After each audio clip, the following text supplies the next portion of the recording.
पेन्हिलो ना गेरुआ कलर रानी पेन्हिलो ना गेरुआ कलर रानी चलो ना घुमा दी देवा घर रानी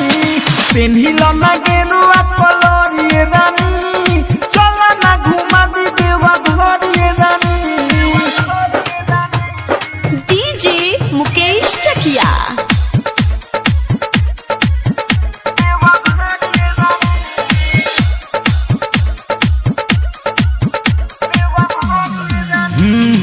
बाबा पजलवा चढ़ई हो और जिया पन गोहरई हो हई बाबा दानी रानी जानी तू डरई हो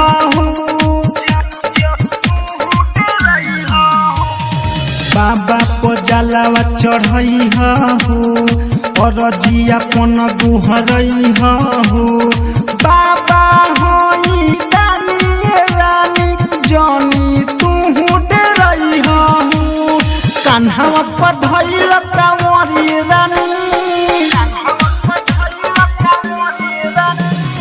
कान्हा पधइल कांवरी रानी चलो ना घुमा दी देव घर रानी कान्हा पधइल कांवरी रानी चलो ना घुमा दी देव घर रानी।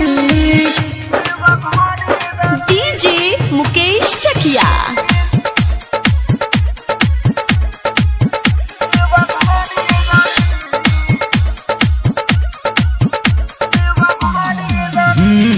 बाबा नगर जी जाला हूँ किस्मत पर खुल जाला हूँ सुना ये प्यारी बतिया हमारी कहल नीतीश निराला हूँ